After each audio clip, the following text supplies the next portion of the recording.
Next is my favorite subject, Lyon Square. Just as so everyone is reminded, Tim, I think we've been working on this for how long? Well, I think we have been working on it in the latest iteration for the past 5 years. But if anyone remembers, there's a history dating back well before that. So I think we're still within the second decade of work on this, and hopefully that's where it ends. I think so. It does date some of us, but why don't we go ahead and is Mark on the phone? Is he going to give the presentation? Mark is on. I also believe we have representatives from our progressive team here. But Mark, do you want to tee it up?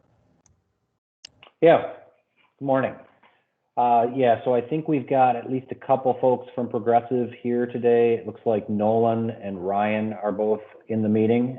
So we have, like Rick said, we've been working on obviously the project as a whole for quite a long time, but this one in particular has been moving really well. It's actually, we feel like it's been fast-tracked a bit with the goal of starting construction in late April.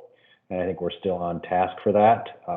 The steering committee has met regularly, usually once a week, to take a look at the design as it's developed. And we are now at really what we would think of as the end of design development, the beginning, or they're really partway through the construction documentation of it. And we are also fortunate enough to have Rockford Construction with us so that the budgeting and the pricing can be run parallel with the design so that we know where we stand with the budget and there aren't really any surprises when we actually do the final bid of it in the coming weeks. So with all of that, I think I'll turn it over to either Ryan or Nolan. I'm not sure which one of them is starting. Hey, Mark.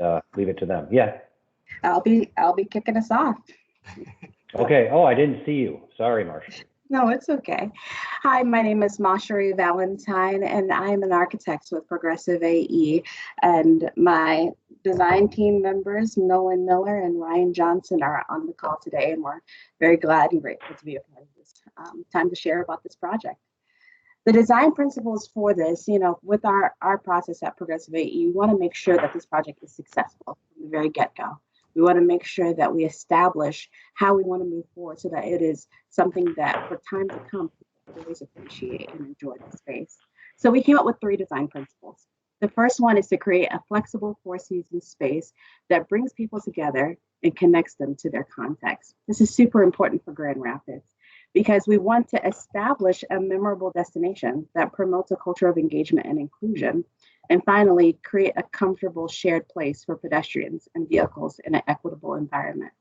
So all of these things you can see here are queuing us up for this really intense and powerful movement through the space that when people come to Grand Rapids, they understand what they see as a place for them to be a part of the experience. So you can see here on this next slide, we did some 3D renderings of how we envision experiencing the Grand.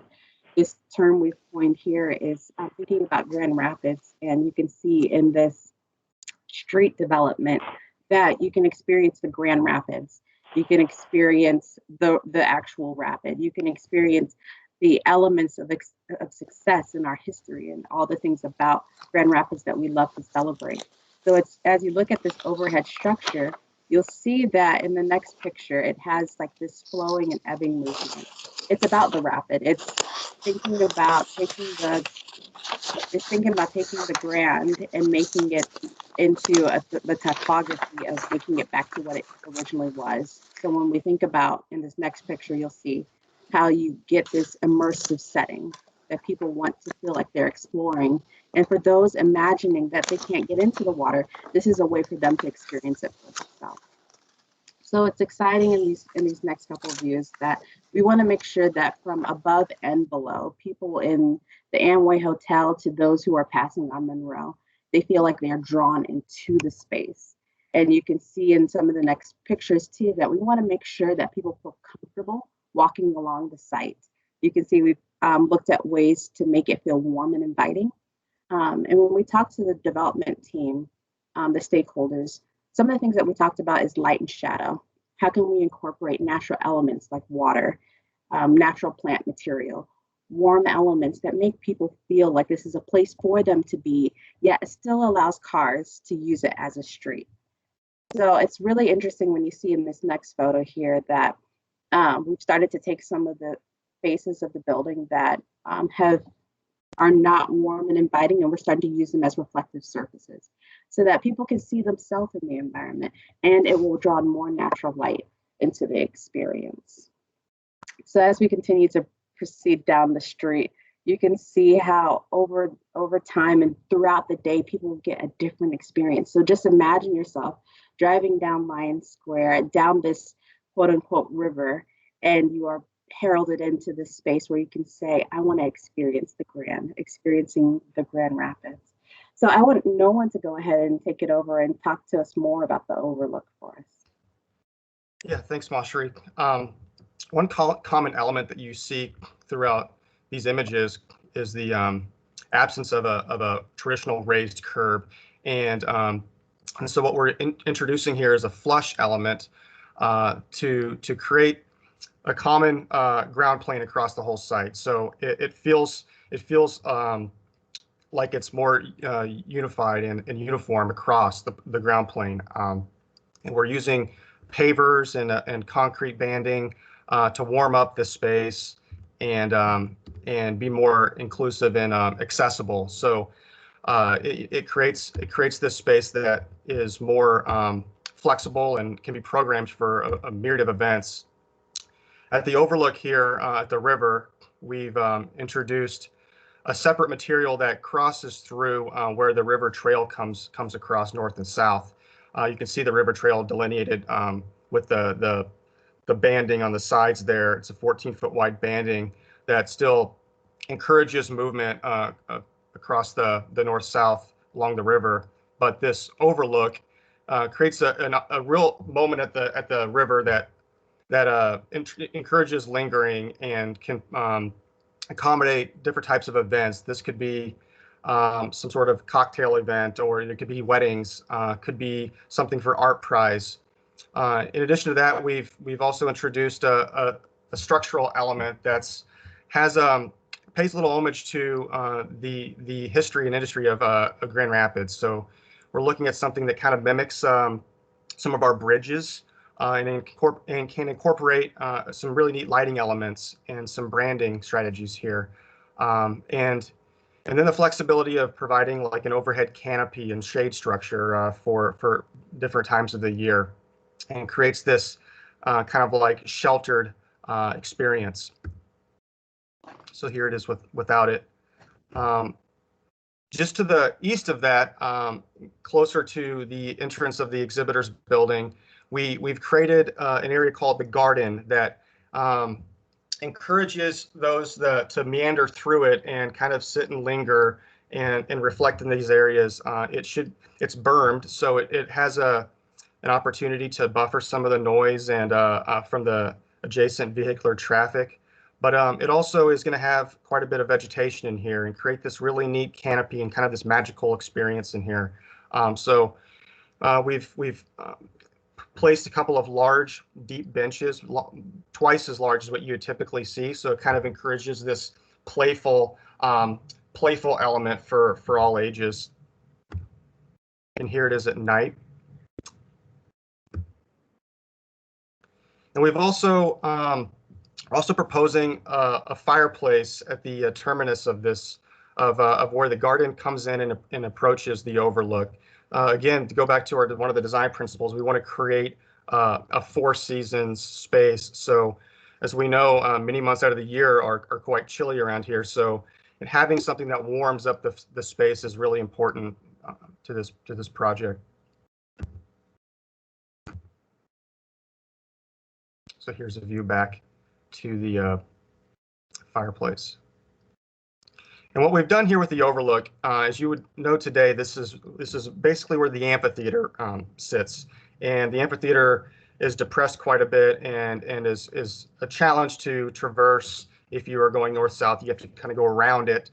And it's just a space that is underutilized. So what we're achieving here is bringing it back up to meet all the adjacent grades and creating a space that's just accessible to all.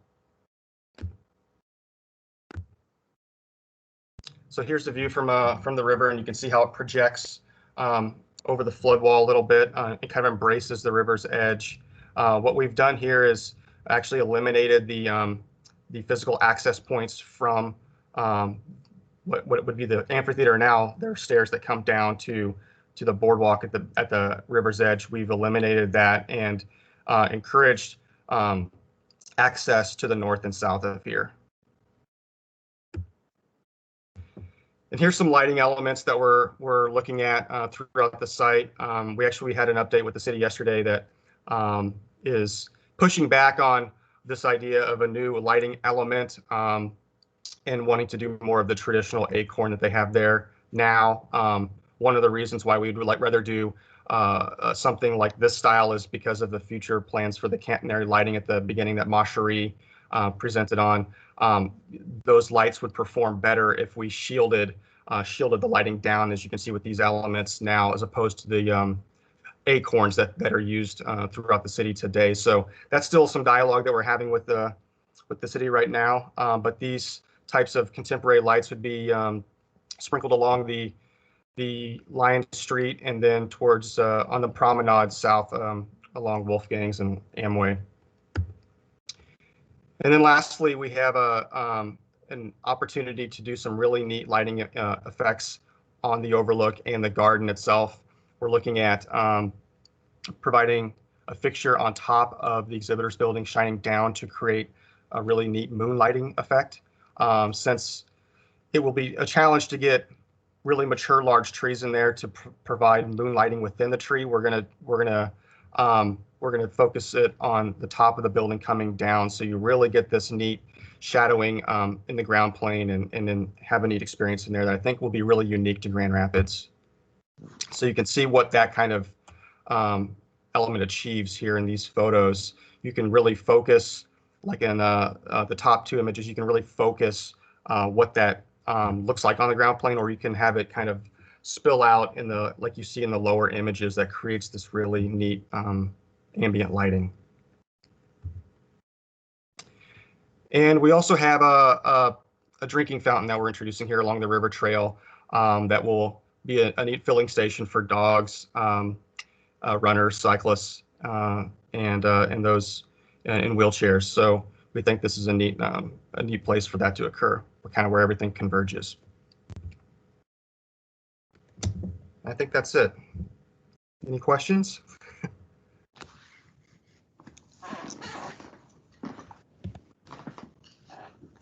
Any questions for either Mausharie or Nolan? Chair, I have a question. Yes. So first, thank you. This is great to see this update and the vision for this space.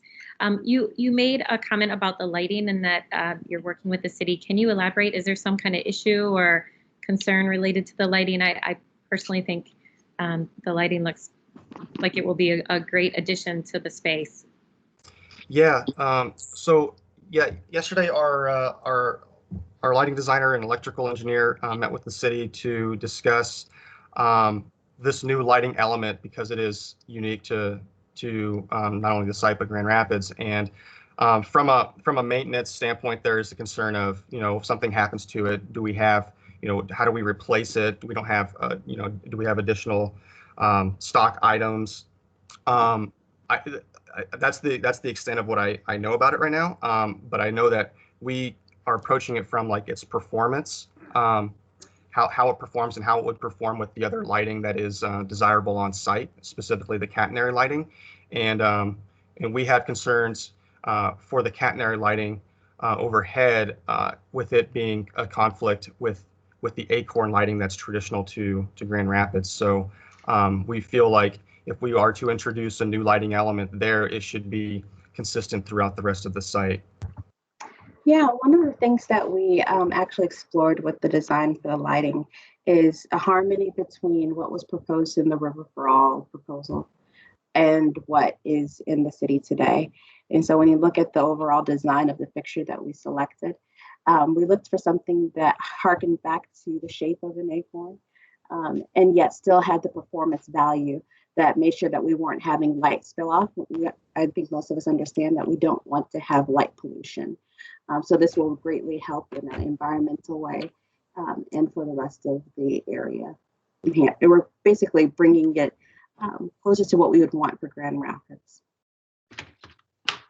Thank you. I would assume that if it's really just a maintenance issue and replacement, if there's a concern, that's got to be a problem that's easily solved, would be my guess. Would you agree? Yeah, and I would agree as well, Meryl. Just to maybe give you some additional info. So we're, as the design has been developing, we're also in conversations around the MOU and how the maintenance and management of this space will play out, sort of related to what we just talked about with governance. So all of those elements related to maintenance, replacement of fixtures, lights, all those things will be incorporated into that. And so I do think this is an easily solvable problem that we can just address in the MOU. Great. Thank you, Tim. Yeah. Thank you. Member Talon, I see your hand raised. Thank you, Chair. Appreciate the presentation and the information as well. This is not a criticism, but just a curiosity. You know, earlier major iteration had a lot of river access from this site, and this clearly only has a river view. And I'm wondering what the thinking was to move in that other direction and move away from the direct river access. Can someone talk about that a little bit? Maybe I can jump in on that.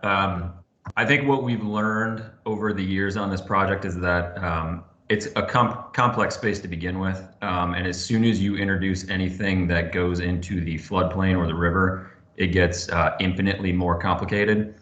So I think we still believe that those elements of access and improvement are important. I think, as you know, we've funded some work on the lower Riverwalk infrastructure that we hope can get improved. But as it pertains to the phase one of this project, we felt that keeping it out of the floodplain would help us to actually get it implemented. And so that was really the thinking going in. But I will point out those elements that you just cited, we still believe are important, and we want to address those at a later phase. Here, and then the other one inside. Member Eddie, you are not on mute. Just to add to that, Tim, I believe that access to the river can be added at a later date, should we desire to do that. So, yeah, part of Tim is so right. It's a complicated space. So, yeah, we wanted to be able to accomplish this first, and then maybe move on once the river restoration is in full gear and we know what Whitewater is planning, etc. So that's helpful. Thank you. Member Eddie, you do have your hand up. Do you have a comment or a question? Yes, and sorry for the earlier shenanigans there. Got some construction stuff at my house here. Essentially, I just wanted to, I saw the water fountain, which is great, but just thinking this may not be a discussion for this group, but maybe it's another one. But just, I would love to see one of the bike repair stations somewhere along the design, because I think those have been very helpful as they've been spread out across the city. So that was my comment. I thought you wanted to put a juice bar there or something. Well, I want to move slowly, so okay. I just feel if the bike repair station is, maybe I'll bring the juice bike. Gotcha. Awesome. Thank you.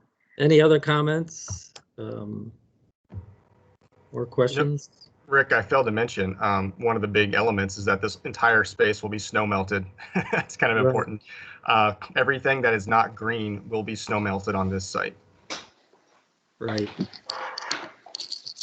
I think the idea too, from at least our side and in discussions with ASM is to create some additional, hopefully, some additional food and beverage outlets within this space so that it can really be a, whether it's food trucks or whatever we come up with, but to really help activate the space on a year-round basis. So.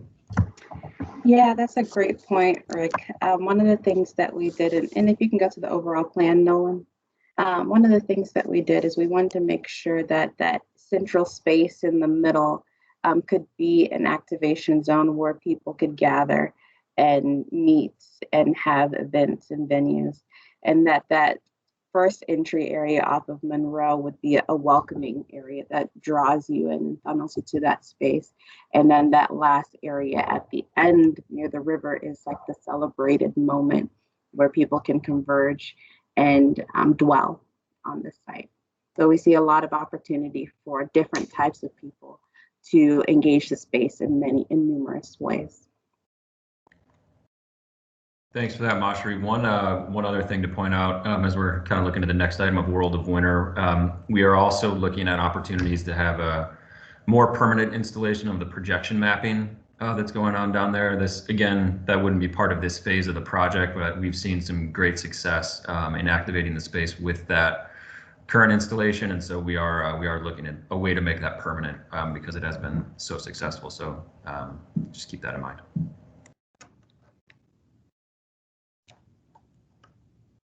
Okay. If there are no other comments, we'll just thank Mausharie and Nolan for the presentation. I appreciate your time. Thank you.